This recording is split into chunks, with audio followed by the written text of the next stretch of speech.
जय Hind defence lovers. आज की टॉप हेडलाइंस कुछ इस प्रकार है। ईस्टर्न सेक्टर में इंडियन एयरफोर्स के C-130J एयरक्राफ्ट ने परफॉर्म करी नाइट लैंडिंग। अग्निवीर स्कीम में भारत सरकार कर सकती है कुछ महत्वपूर्ण बदलाव।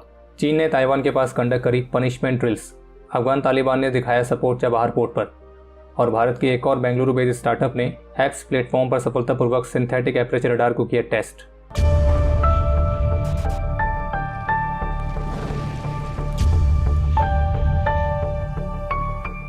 Use headphones for better experience.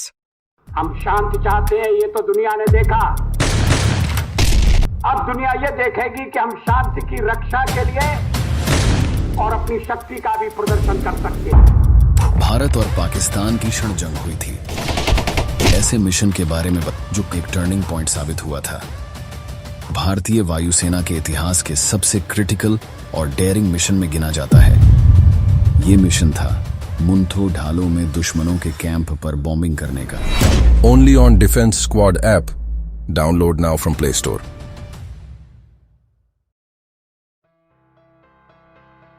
अभी हाल ही में इंडियन एयरफोर्स ने अपने C-130J एयरक्राफ्ट से ईस्टर्न सेक्टर में स्थित एडवांस लैंडिंग ग्राउंड में नाइट लैंडिंग को सफलतापूर्वक कंप्लीट करके एक महत्वपूर्ण माइलस्टोन को प्राप्त किया। और एयरफोर्स की तरफ से दी गई जानकारी के मुताबिक इस एडवांस लैंडिंग ग्राउंड में C-130J एयरक्राफ्ट की नाइट लैंडिंग को परफॉर्म करने के लिए नाइट विजन गॉगल्स का इस्तेमाल किया गया था।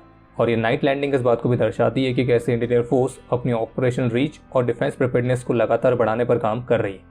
और अब Indian air force night vision goggles जैसी टेक्नोलॉजी का इस्तेमाल करके नाइट टाइम मिशंस को बहुत अच्छी तरह से परफॉर्म कर सकती है। और जबकि इसी वर्ष इंडियन एयरफोर्स के C-130J ट्रांसपोर्ट एयरक्राफ्ट ने कारगिल एयर स्ट्रिप में भी अपनी सफलतापूर्वक नाइट लैंडिंग को परफॉर्म करके दिखाया था। अब ईस्टर्न सेक्टर में भी बिल्कुल इसी तरह की कैपेबिलिटी का डेमोन्स्ट्रेशन देना इस बात को दर्शाता है कि भारत LOC हो या LAC हर तरफ से उत्पन्न होने वाले खतरे से निपटने के लिए हमेशा तैयार है।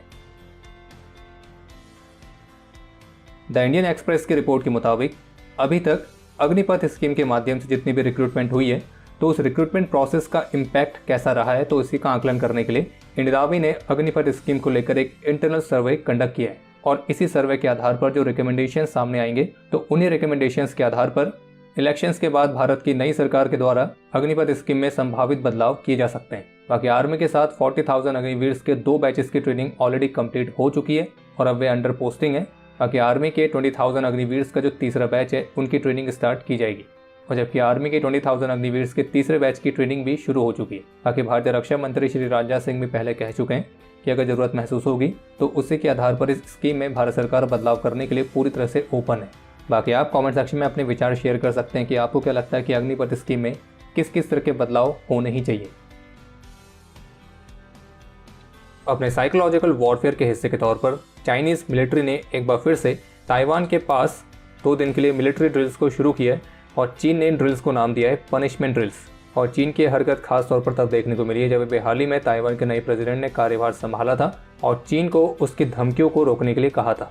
आगे ताइवान के नए प्रेसिडेंट का भी बिल्कुल स्पष्ट है कि ताइवान के फ्यूचर क्या रहेगा उसका निर्णय लेंगे ताइवान के लोग। और ताइवान चीन के संप्रभुता वाले दावे को पूरी तरह से खारिज करता है। बाकी फिलहाल अभी जब हमें वीडियो रिकॉर्ड कर रहे हैं तो ताइवान के पास चीन की ये पनिशमेंट मिलिट्री ड्रिल को लेकर ताइवान गवर्नमेंट की तरफ से कोई कमेंट देखने को नहीं मिला है। और खैर बाकी अगर आप यहाँ तक वीडियो देख चुके हैं तो कृपया करके वीडियो को लाइक जरूर करें और squadron.in पे जाके न्यू कारगिल कलेक्शन चेकआउट करना ना भूलें। जिसे आप विजय कूपन कोड का इस्तेमाल करके स्पेशल डिस्काउंट में बाय कर सकते हैं। कल 22 मई को मिलिट्री इंटेलिजेंस से मिले स्पेसिफिक इनपुट्स के आधार पर इंडियन आर्मी और जम्मू कश्मीर पुलिस ने जम्मू कश्मीर के कुपवाड़ा में एक जॉइंट सर्च ऑपरेशन लॉन्च किया था। और अभी जैसे मैं हमें वीडियो रिकॉर्ड कर रहे हैं तब तक आई रिपोर्ट्स के मुताबिक इस सर्च के दौरान RPG rounds, hand grenades, pistol, ammunition और बाकी के वॉर लाइक स्टोर्स को रिकवर किया गया है। इसके अलावा एक बहुत ही इंटरेस्टिंग अपडेट यह देखने को मिला है कि अफगान तालिबान के प्रवक्ता ने भारत की चबाहार पोर्ट वाली परियोजना के प्रति एक स्ट्रॉन्ग सपोर्ट दिखाया है, जिसमें उनका कहना था कि अफगानिस्तान के व्यापार की जरूरतों के लिए जो चबाहार पोर्ट है वो पाकिस्तान के कराची पोर्ट का एक बेहतरीन ऑल्टरनेटिव होगा।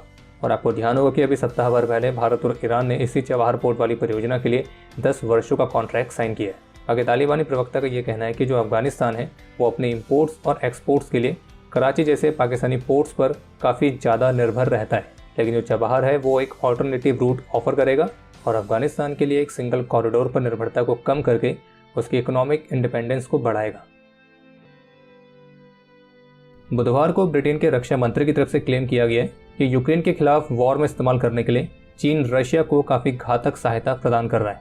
उनका कहना था कि हमारे पास ऐसे एविडेंस हैं कि जो रशिया और चीन है वो यूक्रेन में इस्तेमाल करने के लिए कॉम्बैट इक्विपमेंट में कोलैबोरेशन कर रहे हैं। हालांकि उनकी तरफ से ये स्पष्ट नहीं किया गया कि जिस घातक सहायता की वे बात कर रहे हैं तो उसमें क्या क्या चीज़ें शामिल हैं।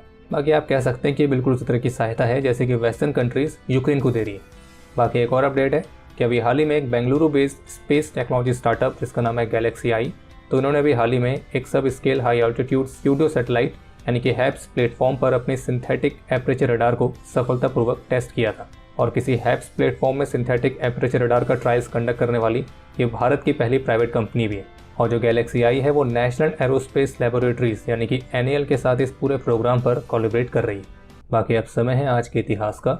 आज के दिन 2010 में कॉन्गो में UN पीस कीपिंग मिशन के हिस्से के तौर पर नायक हुसन लाल ने अपना सर्वोच्च बलिदान दिया था। आज के दिन 2017 में सुखोई Su-30 MKI फाइटर के क्रैश में स्क्वाड्रन लीडर देवेश पंकज और फ्लाइट लेफ्टिनेंट अचुदेव सहदेवन वीरगति को प्राप्त हुए थे।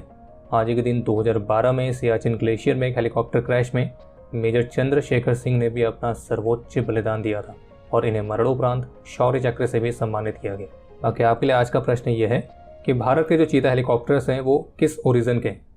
और अब समय है आज के टॉप 3 कमेंट्स का, जो ये रहे आपकी स्क्रीन पर।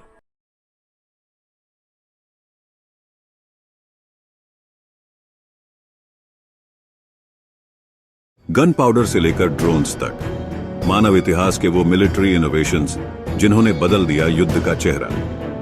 जानिए the history of military technology only on the DS show on defence squad app. Download now from play store. तो हमारे आज के इस एपिसोड के लिए इतना ही। उम्मीद है आपको एपिसोड पसंद आया होगा। पसंद आया तो वीडियो को लाइक जरूर करें। कोई भी सुझाव या सवाल हो तो उसके लिए कमेंट सेक्शन ओपन है। और अगर आपने अभी तक डिफेंस स्क्वाड की सुपर ऐप को डाउनलोड नहीं किया है तो आज ही डाउनलोड करें और एक्सप्लोर करें डिफेंस की दुनिया को एक अलग तरह से।